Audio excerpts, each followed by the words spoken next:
Assalamualaikum warahmatullahi wabarakatuh. Selamat pagi Ananda Soli Soliha. Berjumpa kembali dengan Bu Novi di pembelajaran online. Hari ini kita sudah memasuki tema 9, yaitu benda-benda di sekitar kita. Hari ini kita akan belajar tema 9, subtema 1, muatan IPS. Sebelum Bu Guru mulai pembelajaran hari ini, dibuka terlebih dahulu ya tema 9-nya, subtema 1. Dan jangan lupa awali pembelajaran ini dengan membaca Bismillah. Bismillahirrahmanirrahim. Disimak dengan baik-baik ya video hari ini.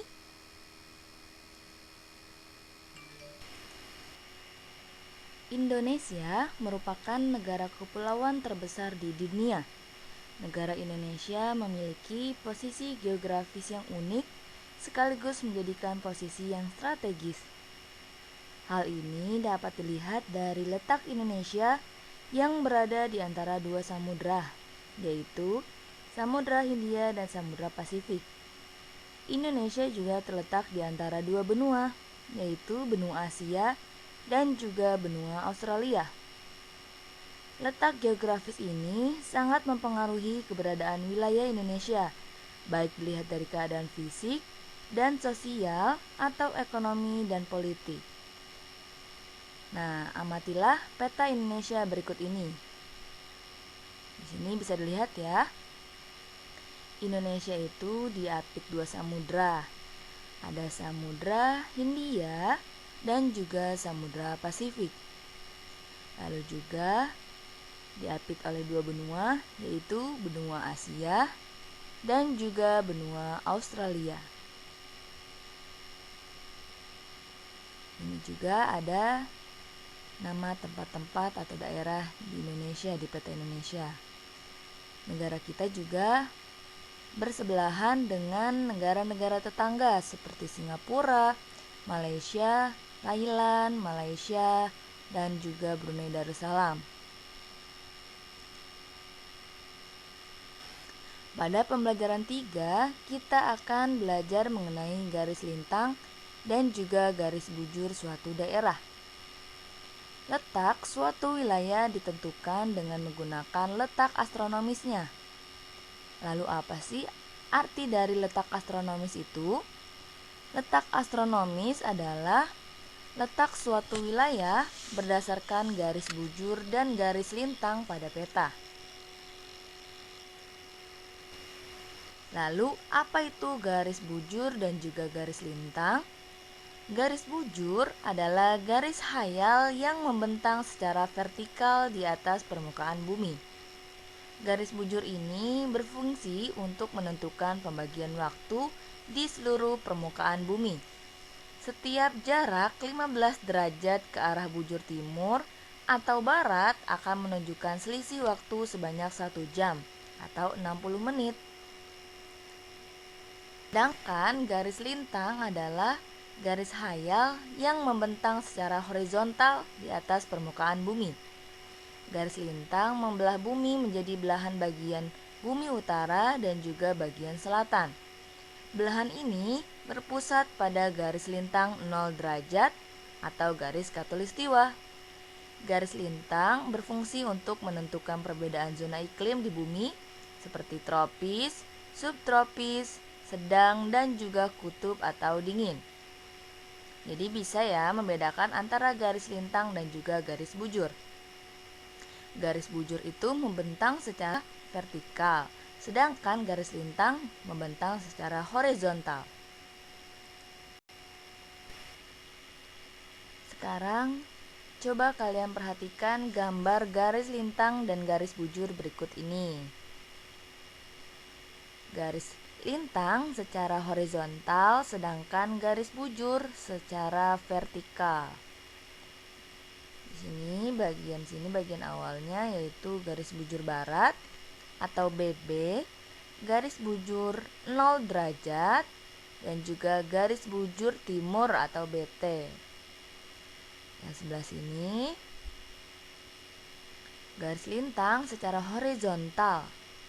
Yang warna merah ini ya, horizontal. Ada garis lintang utara, garis lintang 0 derajat, dan garis lintang selatan. Jadi bisa ya membedakan antara garis bujur dan juga garis lintang. Garis bujur secara vertikal, sedangkan garis lintang secara horizontal. Di sini juga ada 80 derajat LU, 40 derajat LU, 0 derajat LS, 40 derajat LS, dan juga 80 derajat LS. Ada juga jika ke samping, maka ada 160 derajat BB atau bujur barat, 120 derajat BB, 80 derajat BB, 40 derajat BB, 0 derajat atau garis bujur 0 derajat, 40 BT, 80 derajat BT, 120 derajat BT, 160 derajat BT atau bujur timur. Tadi kita sudah mengetahui mengenai garis lintang dan juga garis bujur. Sekarang kalian buka halaman 21 di bagian ayo berlatih. Kita akan mengisi bersama-sama ya, menjawabnya bersama-sama. Di bagian 2, lihatlah peta di kelasmu atau buku atlasmu. Pilihlah 10 kota kabupaten pada peta. Petanya ada di atas ya. Kemudian tuliskan letaknya menurut garis lintang dan juga garis bujur. Coba dilihat di video ini. Di sini ada nama tempat, garis bujur, dan juga garis lintang. Nama tempat yang pertama yaitu Magelang. Garis bujurnya adalah 110 derajat BT. Garis lintangnya yaitu 7 derajat LS. Yang kedua, ada Banyumas. Banyumas garis bujurnya yaitu terletak pada 109 derajat bujur timur. Garis lintangnya yaitu 7 derajat lintang selatan atau LS. Yang ketiga, ada Cilacap. Cilacap berada di garis bujur 108 derajat BT. Sedangkan garis lintangnya yaitu sama 7 derajat LS atau lintang selatan. Yang keempat ada Brebes. Brebes berada pada garis bujur sama seperti Cilacap yaitu 108 derajat bujur timur dan garis lintangnya yaitu 7 derajat LS. Yang kelima yaitu ada Jepara. Garis bujurnya yaitu 110 derajat bujur timur seperti Magelang dan juga garis lintangnya yaitu 7 derajat LS. Yang keenam ada Banjarnegara. Banjarnegara terdapat pada garis bujur seperti Banyumas yaitu 109 derajat bujur timur dan garis lintangnya adalah 7 derajat LS. Lalu ada juga Tegal, garis bujurnya yaitu 109 derajat bujur timur, garis lintangnya yaitu 7 derajat LS. Yang kedelapan ada Purbalingga, berada pada 109 derajat bujur timur dan 7 derajat LS atau lintang selatan. Yang kesembilan ada Pekalongan, berada pada 100 derajat bujur timur dan juga 7 derajat lintang selatan. Yang ke-10 atau yang terakhir ada Purwokerto, berada pada garis bujur 110 derajat bujur timur dan garis lintangnya 7 derajat LS. Tadi kita sudah mengetahui garis bujur dan juga garis lintang dari provinsi yang ada di Jawa Tengah. Lalu jika Indonesia itu berada pada garis bujur berapa sih Bu? Menurut letak astronomis, Indonesia berada pada garis 6 derajat LU lintang utara sampai 11 derajat LS atau lintang selatan dan 95 derajat BT bujur timur sampai 141 derajat bujur timur. Indonesia merupakan salah satu negara yang dilalui oleh garis khatulistiwa. Apa sih garis khatulistiwa itu? Garis khatulistiwa atau ekuator adalah garis hayal yang membagi bumi menjadi dua belahan, yaitu bumi bagian utara dan juga bumi bagian selatan. Wilayah yang dilalui garis khatulistiwa beriklim tropis dan memiliki dua musim, yaitu kemarau dan juga hujan. Oleh sebab itu, Indonesia hanya memiliki dua musim saja. Tadi juga kita sudah membahas mengenai letak geografis. Apa sih arti dari letak geografis itu? Letak geografis adalah letak suatu wilayah yang dilihat dari kenyataannya di permukaan bumi. Letak geografis Indonesia yaitu terletak di antara dua samudra, yaitu Samudra Hindia dan juga Samudra Pasifik, dan juga terletak di antara dua benua, yaitu benua Asia dan juga benua Australia. Tadi Bu Guru sudah membahasnya pada awal-awal ya, yaitu terletak di antara dua dan juga dua benua. Ananda Soleh Soleha, kita sudah tahu bahwa Indonesia ini memiliki kekayaan alam yang sangat banyak. Pada pembelajaran 4 ini, di tema 9, subtema 1, kita akan belajar mengenai kenampakan alam Indonesia. Kenampakan alam adalah segala hasil peristiwa alam yang tampak di permukaan bumi. Kenampakan alam disebut juga dengan istilah bentang alam. Indonesia memiliki bentang alam atau kenampakan alam yang berbeda-beda di setiap daerah. Kenampakan alam ini terbagi menjadi dua. Ada wilayah daratan dan juga ada wilayah perairan.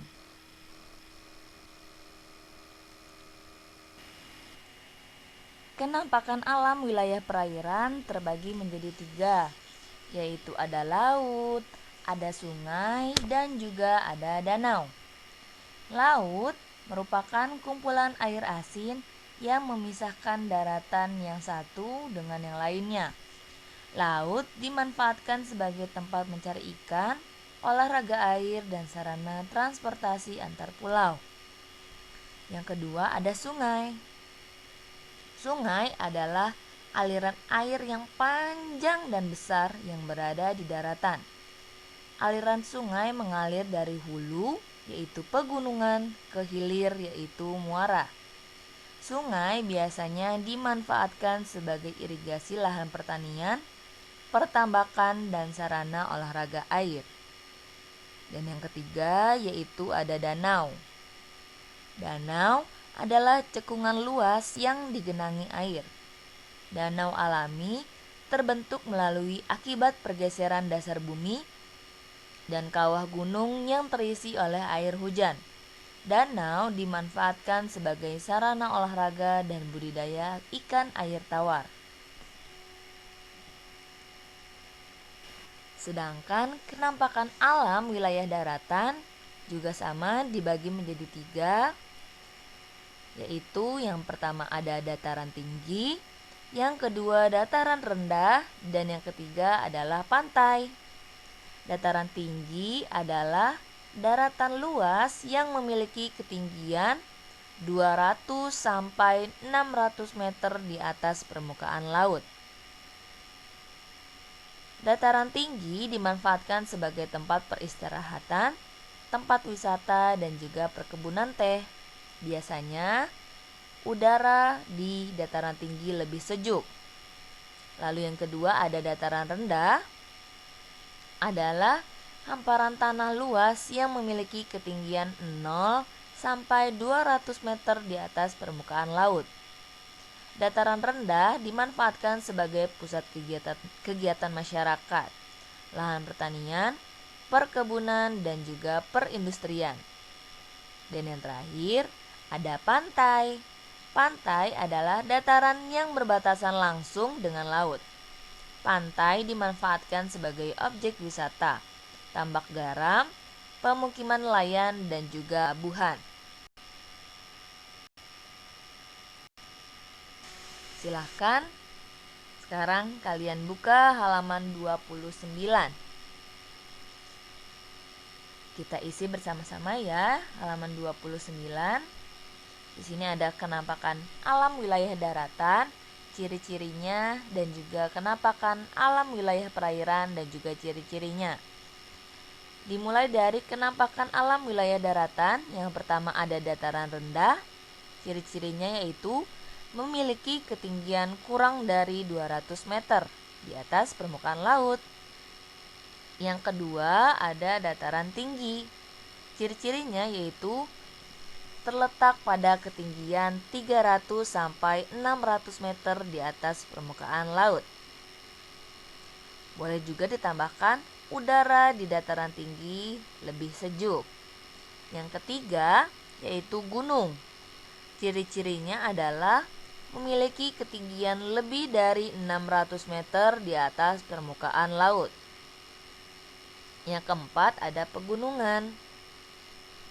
Ciri-cirinya yaitu mencapai ketinggian lebih dari 700 meter di atas permukaan.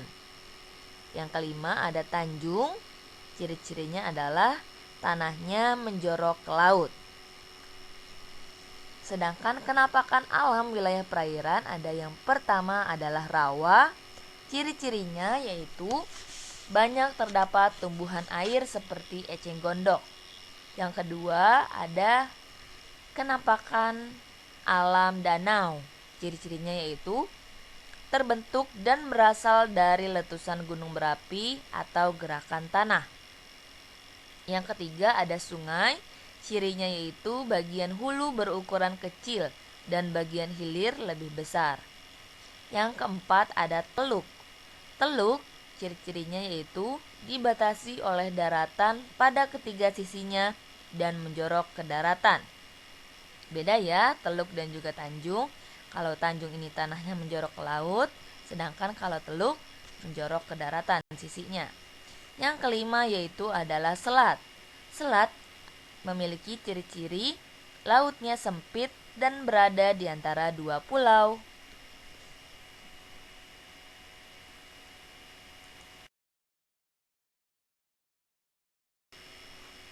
Baiklah anak dan solih-solihah, Bubur cukupkan pembelajaran hari ini.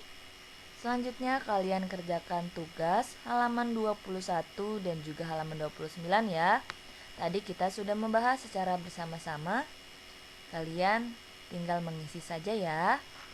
Jangan lupa kerjakan tugasnya dan juga tanggung jawabnya. Kita berjumpa kembali di pembelajaran online selanjutnya. Tetap semangat ya dalam belajarnya dan juga selalu jaga kesehatan. Wassalamualaikum warahmatullahi wabarakatuh.